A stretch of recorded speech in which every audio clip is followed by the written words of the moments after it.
اب امام شافعی، اتنا مضبوط حوالہ دے دیا میں نے آپ کو، کہیں سے بھی آپ جا کے دینی کتب خانے سے کہیں گے دیوان امام شافعی تو وہ نکال کے آپ کو دے دے گا، یا کہہ دے گا میرے پاس نہیں فلاں کتاب خانے میں، کیونکہ ختم ہو جاتے ہیں نا، ایڈیشن کے ایڈیشن ختم ہو جاتے ہیں، تو اس میں وہ آخری دیوان میں بالکل آخری صفحے سے پہلے، یعنی آخری اشعار سے صفحہ نمبر بتانے کا یوں فائدہ نہیں کہ مختلف چھپے ہیں، کہیں کچھ کہیں صفحے کوئی نمبر ہے، میرے پاس جو ہے صفحہ نمبر 96، دوسرے کا ممکن ہے 50 ہو صفحہ نمبر۔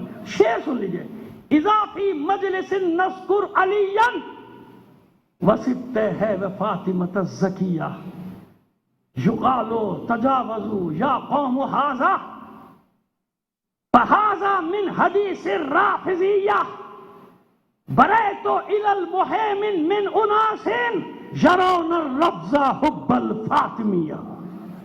ابھی سناتے ہیں آپ کو اردو ترجمہ اس کا، ابھی تو میں خود کیف کر رہا ہوں نا، خود کیف لے رہا ہوں اس شعر کے۔ امام شافعی علیہ الرحمہ، اور میرے ضرور شافعی نہیں تمام اہل سنت برادران خوش ہو رہے ہوں گے کہ میں حوالہ وہیں کا دے رہا ہوں۔ اذا فی مجلس نذکر علی، جب بھی میں کسی محفل میں مجلس میں علی کا ذکر کرتا ہوں، امام شافعی فرماتے ہیں اذا فی مجلس نذکر علی وصبت ہے وفاطمۃ الزکیہ، جب کسی محفل میں سبتہ یعنی حسن حسین سبتین سے وہ ہے نا ہائی کی طرف اضافہ ہو گیا، جب کسی مجلس میں ذکر کروں علی کا، حسن کا، حسین کا، فاطمہ زکیہ کا، یقال تجاوزوا یا قومی ھذا فھذا من حدیث الرافضیہ، تو ایک قوم چلانے لگتی ہے کہ تم متجاوز ہو گئے، تم آگے بڑھ گئے، یہ جو تم کہہ رہے ہو یہ تو رافضیوں کا قول ہے۔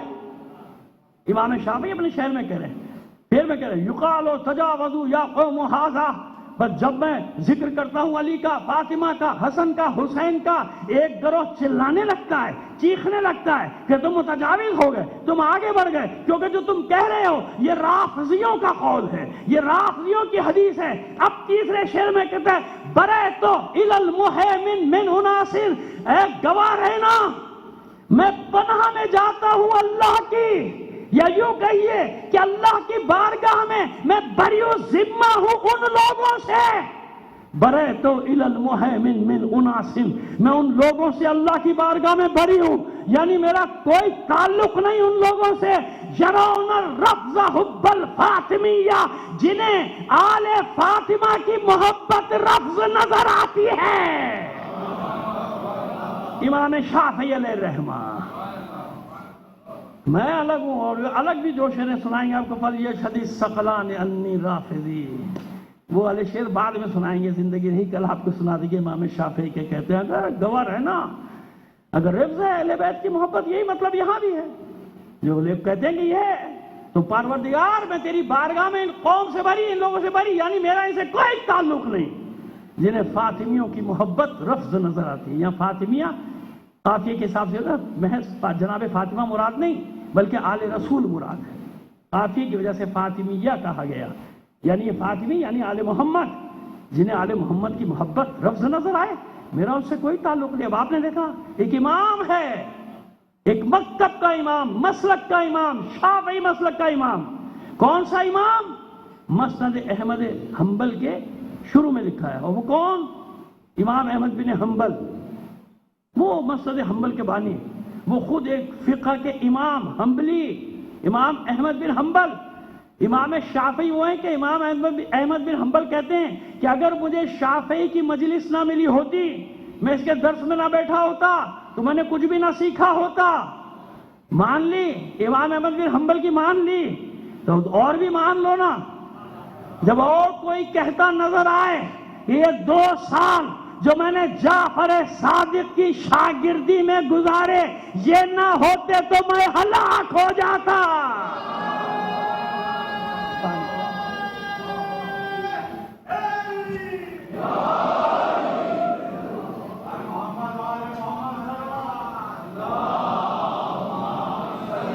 ائمہ اہل بیت محض ہمارا عقیدہ نہیں، تھوپ دیا گیا ہے سب جگہ۔ آئیے جناب جابر ابن عبداللہ انصاری سے روایت نقل ہے، ان سے نقل کی ابن بابویہ نے تفسیر نور الثقلین میں سارے حوالے اس کے دے دی، اور بھی جگہوں پر ہیں، لیکن میں وہ حوالے دیتا ہوں جو آپ کو بازار میں مل جائیں، ایسے حوالے نہیں جن کا کوئی وجود ہی نہیں۔ 1 گھنٹے کی تقریر کر کے گیا، 15-16 حوالے دے گیا، معلوم ہے کسی کا وجود ہی نہیں۔ یہ بڑا زبردست واقعہ آپ کو سنانے جا رہا ہوں۔ ایک شہر میں تھا، نام نہیں لوں گا، وہ شہر کے ایک دفعہ نام لیا تھا، شہر کے لوگوں نے برا مان لیا، اب ہمارے شہر کو بدنام کر رہے تھے، نہیں بدنام کر رہے، میں یوں سمجھ لیجیے ایک شہر تھا، وہاں ایک پروگرام تھا، اور بھی علماء دیگر مکاتب کے بھی ہمارے ساتھ تھے۔ تو ایک صاحب نے تقریر کی، وہ بھی پریشان ہو گیا، کچھ واقعات انہوں نے ایسے عجیب و غریب پڑھے کہ جو نا ہمارے یہاں نہ تمہارے یہاں، مطلب جن کا کوئی وجود ہی نہیں تھا، عام لوگ بھی پریشان ہو۔ خیر اب میں سوچ ہی رہا تھا، پروگرام ختم ہوا، گاڑی میں بیٹھے تو میں اس طرف، وہ ادھر کھڑکی کے ساتھ پچھلی سیٹ پہ، تو ایک نے جناب روک لیا، بہت سارے رش تھا نا، ایک دم کہاں سے بھاگ جاتے، شیشہ اتار کے اس نے کہا چلے قبلہ یہ جو آپ نے پڑھے واقعات یہ کہاں ہے، کون سی کتاب میں؟ یقین مانے اس نے کوئی 15-16 کتابوں کے نام کھٹکھٹ لی، فلاں فلاں فلاں فلاں فلاں۔ اچھا اس میں 2-3 جینوئن کتابوں کے نام بھی لے دیے، سفینۃ البحار، کنز الاموال، یہ وہ مجموع البحرین۔ میں نے بابا مجموع البحرین کون سی؟ ایک تو لغت کی ہے، دوسری پتہ نہیں کون سی تفسیری اٹھا لایا۔ خیر جناب بہت جب وہ بیچارہ گھبرا کے بھاگ گیا، اس نے تو ایک کی جگہ 16 حوالے دے دیے، چلا گیا۔ میں نے کہا قبلہ یہ کہاں ہے سفینۃ البحار میں؟ ہے ہی نہیں، نہ کنز الاموال میں۔ آپ ٹھٹائی دیکھے جناب اور اس کی ہمت دیکھے، جانتے ہو مجھے کیا جواب؟ کہتا جب میں نے نہیں پڑھی تو یہ کہاں سے پڑھے گا جا کے؟ ایسے آپ لوگوں کو الو بناتے ہیں، آپ بن رہے ہیں۔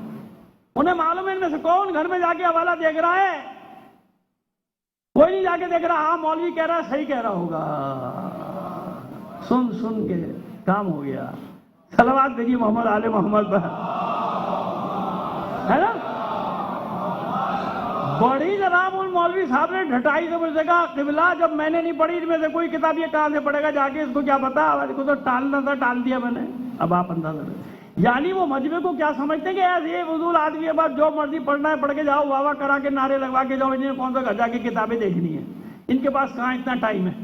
ابھی مجلس سے نکلے گا 15 میسیج آئے ہوں گے، پہلے تو وہ دیکھے گا، جلدی سے آن کرے گا موبائل کے، پتہ نہیں کیا کیا ہو گیا اس 1 گھنٹے کے اندر دنیا میں، ورنہ نہیں دیکھے گا تو قیامت۔ قبلہ آگے آ جائیے، میں نے دیکھا نہیں تھا، تشریف لائیے، آگے آگے مولانا باقر بنے گیا، اچھا نہیں مولانا باقر عباس ذیلی صاحب تشریف لائے، آئیے آپ آگے آئیے، اچھا آئیے۔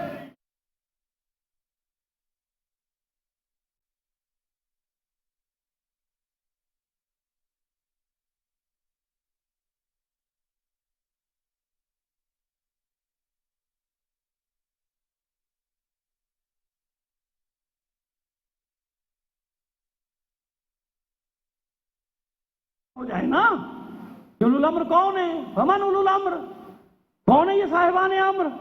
الذین قرن اللہ طاعتہم بطاعتک، کہ جن کے اطاعت کو اللہ نے آپ کی اطاعت کے ساتھ جوڑ دیا۔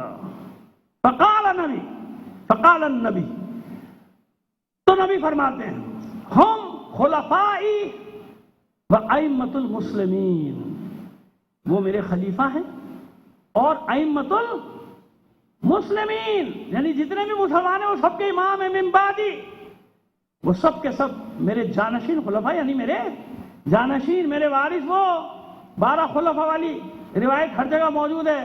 نام پورے کسی کو نہیں مل رہے، نام پورے کسی نے کچھ 12 لکھے، کسی نے کچھ 12 لکھے، کسی نے بنی امیہ کے اچھے چھانٹ کے کچھ اچھے، کچھ بنی عباس کے چھانٹ کے پورا ٹوٹل کیا 12 کا، کسی نے بنی امیہ کی 12 بنا دیے کہ بھئی یہ 12 خلیفہ، اب اس میں ایسے کہ خود بھی بعد میں ان کو شرمائیے کس کا نام لکھ دیا بنے بھائی۔ جب دوسروں نے ٹوکا کہ یہ کس کو لے آیا بھائی تو بیچ میں یہ کہاں سے آ گیا، جیسے ہمارے یہاں آج آ جاتے ہیں نا کہ پتہ نہیں چلتا ان کا بھئی ہیں کون، کس جنس کے آدمی ہیں، یہ پتہ نہیں چلتا آدمی ہے کہ کیا ہے۔ صلوات بھیجیے محمد آل محمد پر۔ تو ایسے آئے بنو عباس میں اور بنی امیہ میں، عجیب و غریب قسم کے بھی خلیفہ آئے تھے نا بعض اوقات والے، ان کو کندھوں میں بٹھا کے لایا جاتا تھا، کندھوں پہ آتے تھے وہ کسی اور کے، اور سالے چھوڑیے، بچے جوان، میری بہنیں مائیں سب بیٹھی، میں کیا بتاؤں تاریخ میں کیا کیا طوفان بدتمیزی ہے، ہمیں تمیز سے بھی بات کرنے کی اجازت نہیں، تو وہاں ساری باتیں بدتمیزی سے لکھ دی ہیں، آپ لوگوں نے خود مشکل ہماری کر دی ہے۔ صلوات بھیجیے محمد آل محمد پر۔ بس یہ امت میں میرے وارث، میرے خلیفہ ہوں گے، وائمۃ المسلمین، اور یہ مسلمانوں کے ائمہ۔ تو پوچھا جناب جابر نے وہ کون ہوں گے آپ کے بعد، ان کے نام کون سے؟ نام پوچھے جناب جابر ابن عبداللہ انصاری رضی اللہ تعالیٰ عنہ۔ خیر ہمیں رضی اللہ تعالیٰ عنہ کہنے کی ضرورت نہیں پڑتی، ہمارے دل گواہی دیتے ہیں کہ ہم صحابی کو کیا سمجھتے ہیں۔ ہاں، اور جہاں دل میں چور ہوتا ہے یہ مشکلات آتی ہیں۔ ہم تو سیدھا سیدھا کہہ رہے ہیں جناب جابر ابن عبداللہ انصاری، بس ہمیں تو اتنا معلوم ہے کہ خاندان رسالت کا غلام ہے۔ کیا ہے؟ خاندان رسالت کا۔ بس جب خاندان رسالت کا غلام ہے تو ہمارا آقا ہے، ہمارے سر کا تاج ہے۔ صلوات عنایت فرمائیے۔ آئیے اب نام بتائے، پورے 12 نام لکھے۔ اولہم علی، ان ائمہ مسلمین کا پہلا علی، ثم الحسن، ثم الحسین، ثم علی بن الحسین، ثم محمد ابن علی المعروف فی التوراۃ بالباقر وَسَتُدْرِكُهُ یا جابر۔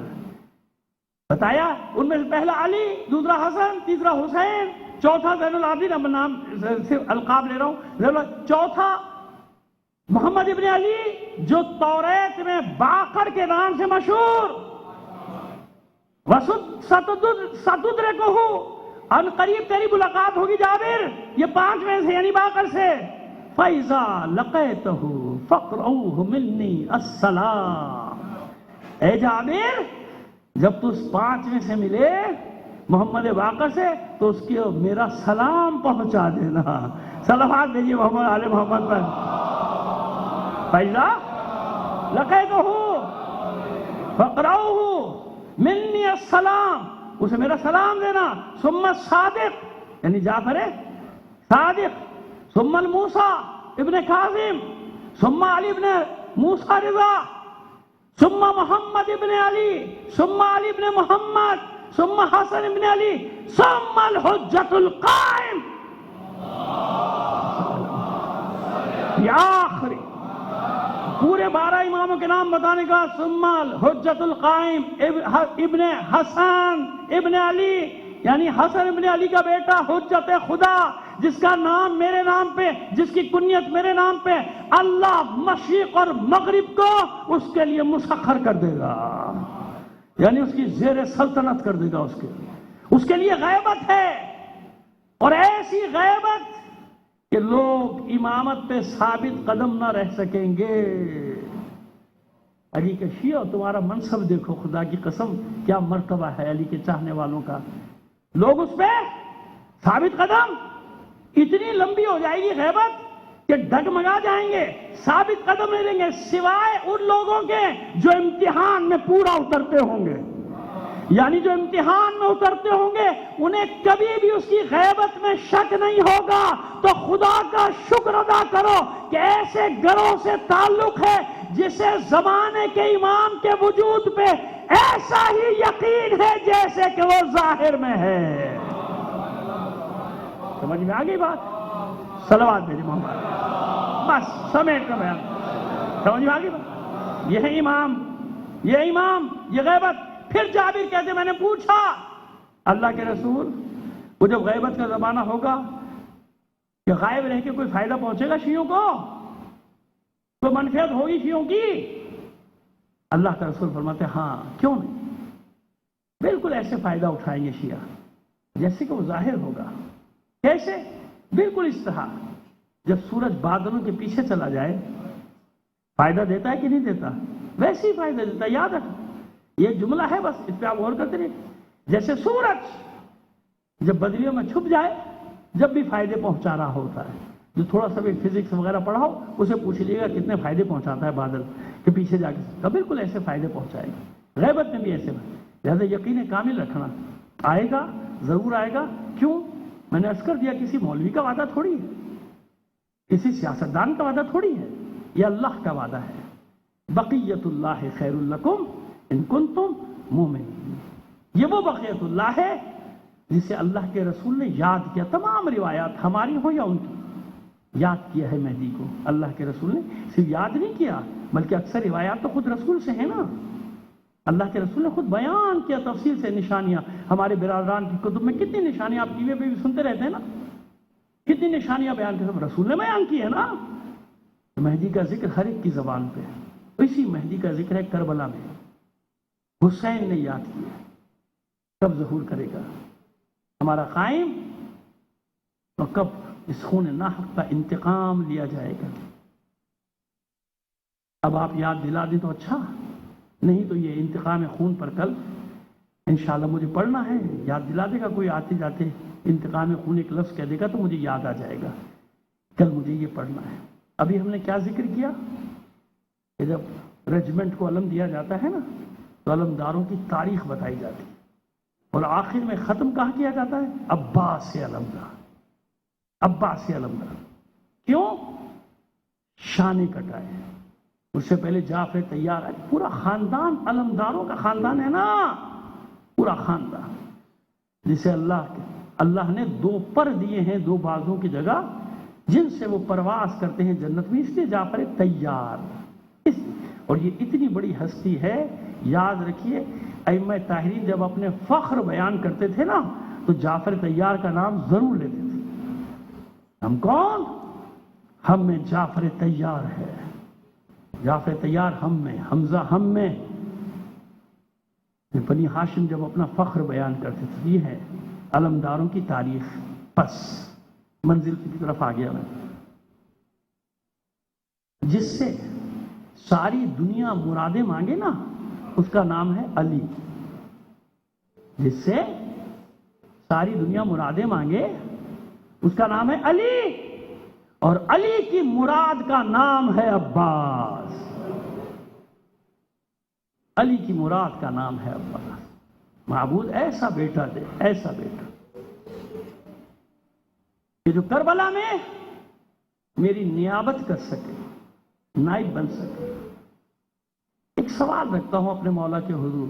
گناہ گار ہیں مگر اپنے مولا کی بارگاہ میں سوال نہیں رکھیں تو پھر کہاں رکھیں گے؟ مولا آپ کو تو معلوم ہے کہ عباس کو لڑنے کی اجازت ہی نہیں ملے گی، تو پھر یہ تیاری کیسی؟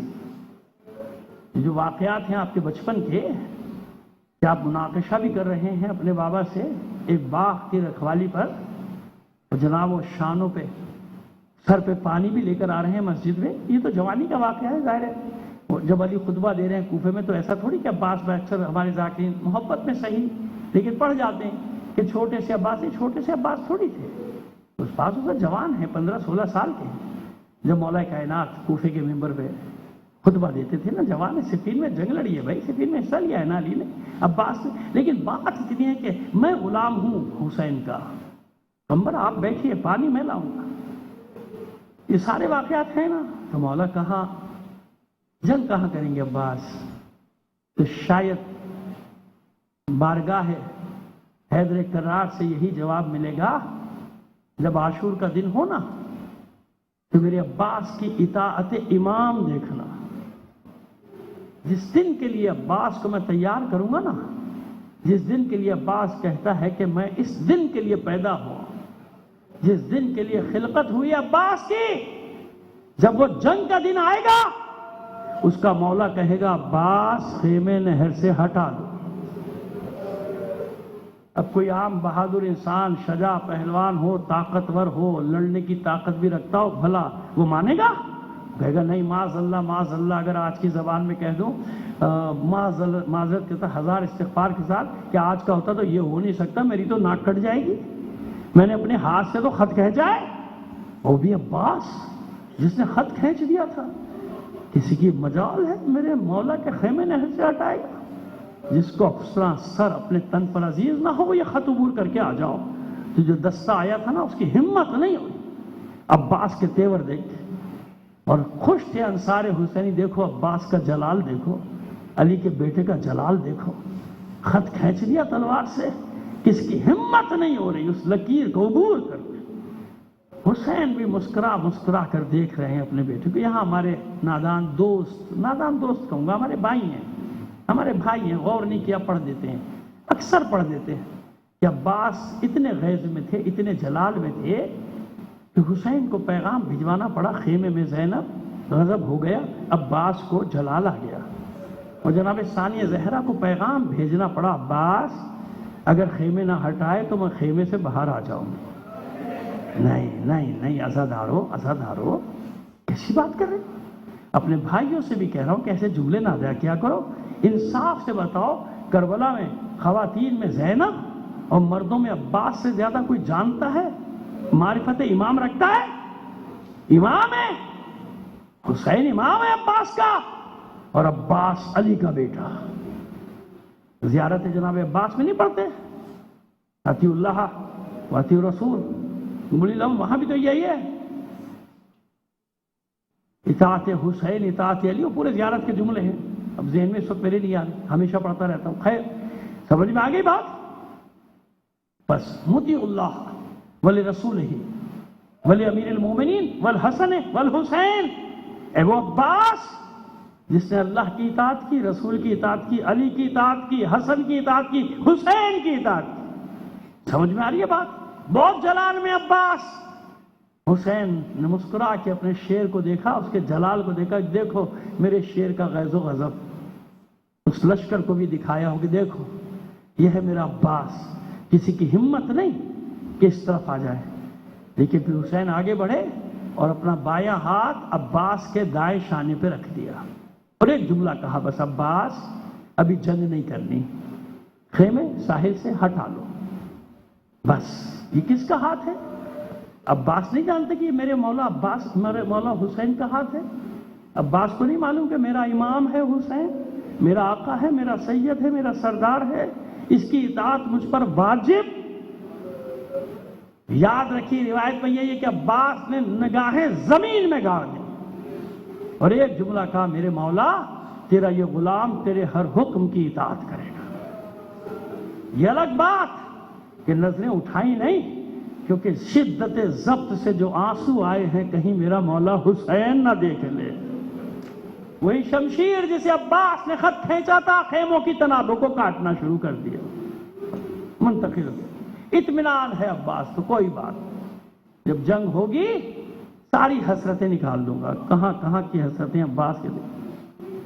جنگ شروع ہوئی، عباس کو بلایا گیا، خوش ہو گئے عباس کہ اب میرا مولا مجھے جنگ کی اجازت دے گا، میں میدان میں جاؤں گا۔ علم دے دیا ہاتھ، عباس قلب لشکر میں کھڑے ہو جاؤ، تم علمدار ہو۔ سمجھ گئے عباس کہ ابھی جنگ کی اجازت نہیں۔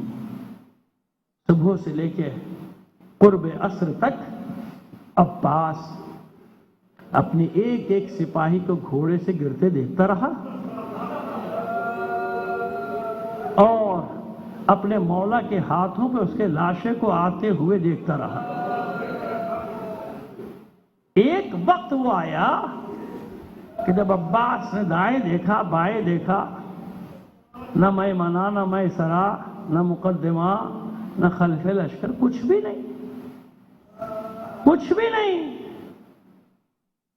سر جھکائے ہاتھ میں علم ہے، در خیمہ پہ آئے، اذن دخول طلب کیا، مولا یہ غلام اذن باریابی چاہتا ہے، جانتے ہیں نا معصوم کا خیمہ ہے، معصوم کا گھر ہے، اذن دخول ضروری ہوتا ہے۔ جیسے ہم جاتے ہیں روزوں پہ پہلے اذن دخول پڑھتے ہیں پھر اندر داخل ہوتے ہیں، اذن دخول طلب کی۔ حسین نے اجازت دی، آ جاؤ عباس۔ عباس خیمے میں داخل ہوئے، سر جھکا کے کھڑے ہو گئے۔ اتنی ہمت تھوڑی ہے عباس میں کہ حسین کے سامنے بات کرے۔ دیکھا حسین نے، پوچھا عباس کچھ کہنا چاہتے ہو؟ فرماتے ہیں مولا عباس کہ ہاں میرے سید، میرے سردار، میں کچھ کہنا چاہتا ہوں، اگر آپ کی اجازت ہو تو میں عرض کروں گا۔ عباس جو دل میں ہے وہ کہو، جو چاہتے ہو وہ کہو۔ کہتے مولا اب اس غلام کو بھی میدان میں جانے کی اجازت دے دیجیے۔ بڑی حسرت سے حسین نے ایک جملہ کہا، عباس تمہیں کیسے اجازت دے دوں، تم تو میرے لشکر کی زینت ہو، علمدار ہے نا، علمدار ہے۔ اب اپنے لفظوں میں کہہ دوں، کیا کہا ہوگا؟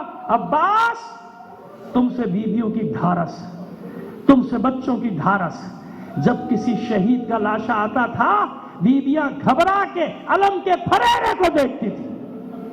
علم کا پھریرا لہرا رہا ہے، یعنی عباس موجود ہے، اور جب تک عباس موجود کوئی مصیبت خیموں تک نہیں آ سکتی۔ عباس تم سے سب کی ڈھارس سے نہ جاؤ۔